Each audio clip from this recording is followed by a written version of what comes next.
Hello മക്കളെ, എന്താ വിശേഷം? ഇപ്പോൾ രണ്ടാമത്തെ ചാപ്റ്ററായ നമ്മൾ എന്താണ് കാന്തിക ലോകത്തെ അത്ഭുതം കഴിഞ്ഞു അല്ലേ? 6ാം ക്ലാസ്സിലെ അടിസ്ഥാന ശാസ്ത്രമാണ്. അതിൽ രണ്ടാമത്തെ ചാപ്റ്ററായ എന്താണ് കാന്തിക ലോകത്തെ അത്ഭുതം എന്നുള്ള ചാപ്റ്റർ നമ്മളിപ്പോൾ കഴിഞ്ഞു അല്ലേ? ഇനി എന്താണ് മൂന്നാമത്തെ ചാപ്റ്റർ നമ്മൾ എടുക്കുന്നത് കേട്ടോ. നോക്കൂ, എന്താണ് നിവർന്ന് നിൽക്കാം. നമുക്ക് നിവർന്ന് നിൽക്കാൻ കഴിയുമോ? എങ്ങനെയാണ് നമുക്ക് നിവർന്ന് നിൽക്കാൻ കഴിയുക? നമുക്ക് എന്താണ് നമുക്ക് നിവർന്ന് നിൽക്കണമെങ്കിൽ വേണ്ടത് നമ്മുടെ ശരീരത്തിൽ?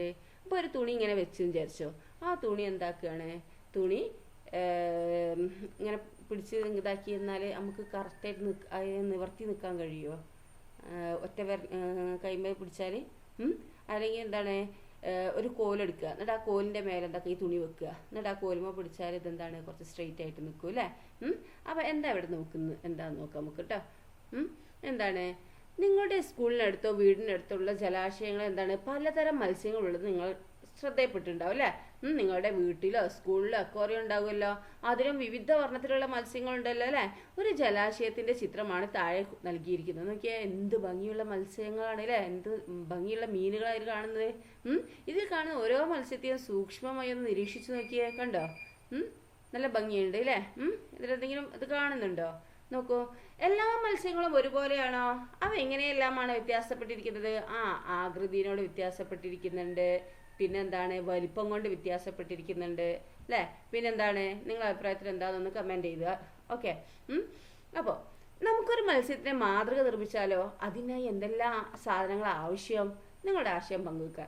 അപ്പോൾ എന്താണ് മത്സ്യത്തിന്റെ ആകൃതിയിൽ 2 തുണിക്കഷ്ണങ്ങൾ നിങ്ങൾ എന്താക്കുക, നിങ്ങളുടെ കൈപ്പത്തി വലുപ്പത്തിൽ മുറിച്ചെടുക്കുക. ബട്ടൺസുകളോ മുത്തുകളോ ഉപയോഗിച്ച് എന്താക്കുക, ഇവയ്ക്ക് കണ്ണുകളാക്കി വെക്കുക. മീനിന് കണ്ണായിട്ട് എന്താണ് ബട്ടൺസോ മുത്തോ വെച്ചിട്ട് എന്താക്കുക, കണ്ണ് ഒട്ടിച്ചു വെക്കുക. അപ്പം നിങ്ങൾ നിർമ്മിച്ച ഈ മത്സ്യങ്ങളുടെ വാൽഭാഗത്ത് പിടിച്ച് എന്താക്കുക, അതിനെ നേരെ നിർത്താൻ ശ്രമിച്ചു നോക്കൂ. മത്സ്യം നേരെ നിൽക്കുവോ?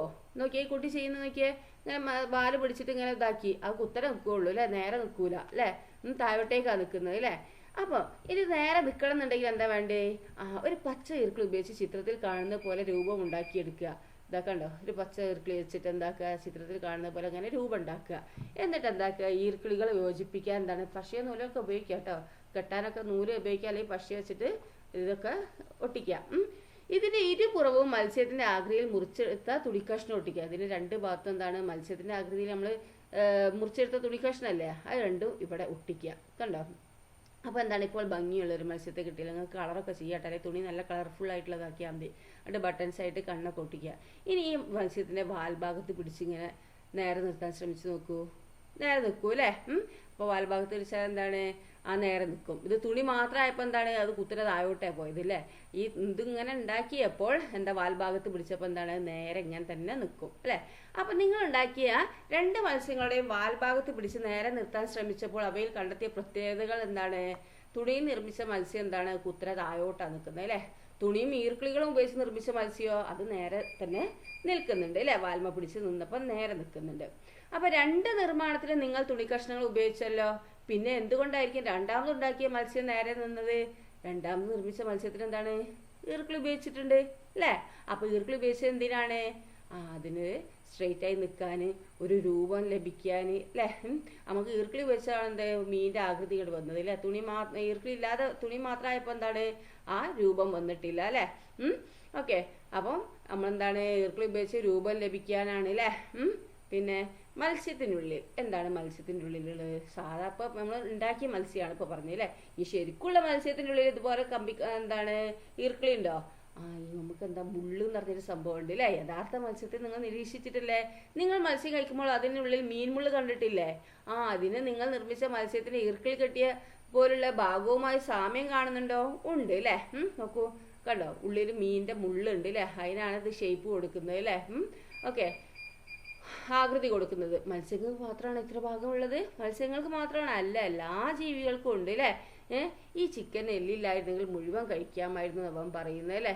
അപ്പോൾ നോക്കിയാ, എല്ലില്ലെങ്കിൽ കോഴിൻ്റെ ഒരു കോലം ആലോചിച്ച് നോക്കിയാ, ഒരു കോഴിനെ സങ്കല്പിച്ച് നോക്കിയാൽ അത് എല്ലില്ല. അപ്പോൾ എന്താ കോഴി ഇങ്ങോട്ട് താഴോട്ട് അങ്ങോട്ട് ഇതായി പോവില്ലേ? അപ്പോൾ കുട്ടി പറഞ്ഞ് ശ്രദ്ധിച്ചല്ലോ. നിങ്ങൾ ചിക്കൻ കഴിക്കുമ്പോഴും ഇതുപോലെ കട്ടിയുള്ള എല്ല് ശ്രദ്ധിച്ചിട്ടില്ലേ? എല്ലാ ജീവികൾക്കും ഇത്തരം ഭാഗങ്ങളുണ്ട് അല്ലേ? ഉണ്ടോ? ഉണ്ട്. ചിത്രങ്ങൾ നിരീക്ഷിക്കൂ. കോഴീനെ കണ്ടോ? കോഴീൻ്റെ എല്ല് കണ്ടില്ലേ? നോക്കൂ, പല്ലിക്കും ഉണ്ടല്ലേ അതിൻ്റെതായിട്ടുള്ള ബോണുകൾ. ഓക്കെ. മറ്റു ജീവികൾക്കും ഇതുപോലുള്ള ഭാഗമുണ്ടെന്ന് മനസ്സിലായില്ലേ? ഇതിന് പറയുന്ന പേരെന്താണ്? അസ്ഥികൂടം എന്നാ പറയുന്നത് കേട്ടോ. എന്താണ്? അസ്ഥികൂടം. നമുക്ക് നേരെ നിൽക്കണം എന്നുണ്ടെങ്കിൽ നമുക്ക് അസ്ഥികൂടം വേണം അല്ലേ? അപ്പൊ അസ്ഥികൂടം എന്ന് പറഞ്ഞാൽ എന്താ? സ്കെലട്ടൻ അല്ലേ? ശരീരത്തിന് ഉറപ്പും ആകൃതിയും ചില ആന്തരാവയവങ്ങൾക്ക് സംരക്ഷണവും നൽകുന്ന അസ്ഥികളുടെ ചട്ടക്കൂടാണെന്ത്? അസ്ഥികൂടം എന്ന് പറയുന്നത് കേട്ടോ. ശരീരത്തിന് ഉറപ്പും ആകൃതിയും ചില ഉള്ളിലുള്ള അവയവങ്ങൾക്ക്, ആന്തരാവയവങ്ങൾ എന്ന് പറഞ്ഞാൽ എന്താ? ഉള്ളിലുള്ള അവയവങ്ങൾക്ക് സംരക്ഷണവും നൽകുന്ന അസ്ഥികളുടെ ഒരു ചട്ടക്കൂടാണ് എന്ത്? അസ്ഥികൂടം എന്ന് പറയുന്നത്. ഓക്കെ, നോക്കൂ. അപ്പൊ അസ്ഥികൂടം, സ്കെലട്ടൻ എന്ന് പറയുന്നത് കേട്ടിട്ടില്ല നിങ്ങൾ? അപ്പോൾ ശരീരത്തിന് ഉറപ്പും ആകൃതിയും അല്ലെ? ഉറപ്പും ആകൃതിയും പിന്നെ ഉള്ളിലുള്ള അവയവങ്ങൾക്ക് എന്താണ്? സംരക്ഷണവും നൽകുന്ന അസ്ഥികളുടെ ഒരു ചട്ടക്കൂടാണ് എന്ത്? അസ്ഥികൂടം. ഇനി ചുവടെ നൽകിയിരിക്കുന്ന ചിത്രങ്ങൾ നിരീക്ഷിക്കൂ. വിവിധ ജീവികളുടെ അസ്ഥികൂടങ്ങളാണ് ഇവ അല്ലെ? ഏതെല്ലാം ജീവികളുടെ അസ്ഥികൂടമാണെന്ന് തിരിച്ചറിയാൻ കഴിയുന്നുണ്ടോ? എഴുതി നോക്കിയേ. നോക്കൂ, ഇതെന്താണ്? വവ്വാല് അല്ലേ? വാവല് അല്ലേ? പിന്നെന്താണ് ഇത്? പശു. ഇതെന്താ? ക്രൊക്കഡൈൽ അല്ലേ? മുതല ആണോ? നിങ്ങൾക്ക് എന്താ തോന്നുന്നത്? അത് എഴുതുക കേട്ടോ. ഇത് അസ്ഥികൂടം നിരീക്ഷിച്ച് എങ്ങനെയാ നമ്മൾ ജീവിയെ തിരിച്ചറിഞ്ഞത്? ആകൃതി നോക്കിയല്ലേ നമ്മളിപ്പോ ഇതിനെപ്പോ ഞാൻ മാനെന്നോ അല്ലെങ്കിൽ ഇതിനെപ്പോ സിംഹം എന്നൊക്കെ പറയാൻ പറ്റും? ഇതിനെ ഇല്ല അല്ലേ? അപ്പൊ നമ്മൾ അതിന് ആകൃതി ഉണ്ട് അല്ലേ? എന്താണ്? നമ്മളെ അസ്ഥികൂടത്തിനും ആകൃതി ഉണ്ട്. ആ ആകൃതി നോക്കിയിട്ട് നമ്മൾ ജീവിനെ തിരിച്ചറിഞ്ഞു അല്ലേ? നിങ്ങൾ നിരീക്ഷിച്ച എല്ലാ ജീവികൾക്കും അസ്ഥികൂടം ഉണ്ടെന്ന് മനസ്സിലാക്കിയല്ലോ അല്ലേ? അപ്പൊ അസ്ഥികൂടത്തിന് ഭാരമുണ്ടല്ലോ. എല്ലിന് ഭാരമുണ്ട് അല്ലേ? പിന്നെ എങ്ങനെയാണ് പക്ഷികൾക്ക് പറക്കാൻ സാധിക്കുന്നത്? അപ്പൊ പക്ഷികൾക്ക് എങ്ങനെ പറക്കാൻ സാധിക്കുന്നത്? അപ്പം എല്ലിന്, അതായത് അസ്ഥികൂടത്തിന് ഭാരമുണ്ട്. അപ്പൊ എന്താണ്? പക്ഷികൾക്കും എന്താണ്? അസ്ഥികൂടം ഉണ്ട് അല്ലേ? പക്ഷെ എന്താണ്? അസ്ഥികൂടം ഉണ്ടായിട്ട് എന്താണ്? പക്ഷികൾ പറക്കാൻ സാധിക്കുന്നത് എന്താണ്? നോക്കൂ, പക്ഷികളുടെ അസ്ഥികൂടം എന്താണ്? പക്ഷികളുടെ അസ്ഥിയിൽ വായു അറകളുണ്ട് കേട്ടോ. എന്താണ്? പക്ഷികളുടെ അസ്ഥിയിൽ എന്താണ്? വായു അറകളുണ്ട്. അതിനാൽ മറ്റ് ജീവികളെ അപേക്ഷിച്ച് എന്താണ്? പക്ഷികളുടെ അസ്ഥികൂടത്തിന് ഭാരം കുറവാണ് കേട്ടോ. എന്താണ്? പക്ഷികളുടെ അസ്ഥിയിൽ എന്താണ്? വായു അറകളുണ്ട്. പിന്നെന്താണ്? അതിനാൽ മറ്റു ജീവികളെ അപേക്ഷിച്ച് എന്താണ്? പക്ഷികളുടെ അസ്ഥികൂടത്തിന് എന്താണ്? ഭാരം കുറവാണ്. അപ്പൊ പക്ഷികളുടെ അസ്ഥികൂടത്തിന് എന്താണ്? ഭാരം കുറവാണ് അല്ലെ? ഇത് പക്ഷികൾക്ക് എന്താണ്? പറക്കുന്നതിനുള്ളൊരു അനുകൂലനമാണ്. കണ്ടല്ലോ? അപ്പൊ പക്ഷികൾ എന്തുകൊണ്ടാ പറക്കുന്നത്? അവർക്ക് അസ്ഥികൂടം ഉണ്ട്, അസ്ഥികൂടത്തിന് ഭാരം കുറവാണ് അല്ലെ? വായുവറകൾ ഉണ്ടായതുകൊണ്ട് എന്താണ്? അതിന്റെ അസ്ഥികൂടത്തിന് ഭാരം കുറവാണ് അല്ലെ? പക്ഷികളുടെ അസ്ഥികൂടത്തിന് ഭാരം കുറവാണ്. അപ്പൊ പക്ഷികൾക്ക് എന്താക്കാൻ കഴിയുന്നുണ്ട്? കിളികൾക്കൊക്കെ പറക്കാൻ കഴിയുന്നതിനുള്ളൊരു അനുകൂലനമാണ് ഇത് അല്ലെ? പക്ഷികളുടെ അസ്ഥിയിൽ വായു അറകളുണ്ട് കേട്ടോ. ഓക്കെ, ഇതെന്ന് നോക്കൂ. ചിത്രത്തിൽ കാണുന്ന പക്ഷിയെ അറിയുമോ? പെങ്കിന് പറക്കാൻ കഴിയില്ല. ചില പക്ഷികൾക്ക് പറക്കാൻ കഴിയാത്ത എന്താണ്? ആയിട്ടുള്ള എല്ലിന് ഭാരം ഉണ്ടായതുകൊണ്ട് അല്ലെ? അസ്ഥികൂടത്തിന് ഭാരം ഉണ്ടായതുകൊണ്ട് അല്ലെ? നിങ്ങളുടെ കണ്ടെത്തലുകൾ ശാസ്ത്ര പുസ്തകത്തിൽ എഴുതൂ. പറക്കാൻ കഴിയാത്ത പക്ഷികൾ ഏതെല്ലാമാണെന്ന് അന്വേഷിച്ച് കണ്ടെത്തി എഴുതുക. ഓക്കെ, അപ്പൊ പെങ്കിൻ എന്താണ്? എന്തുകൊണ്ടാണ് പറക്കാൻ കഴിയാത്തത്? അതിന്റെ അസ്ഥികൂടത്തിന് ഭാരം ഉണ്ടായത് കൊണ്ട് അല്ലെ?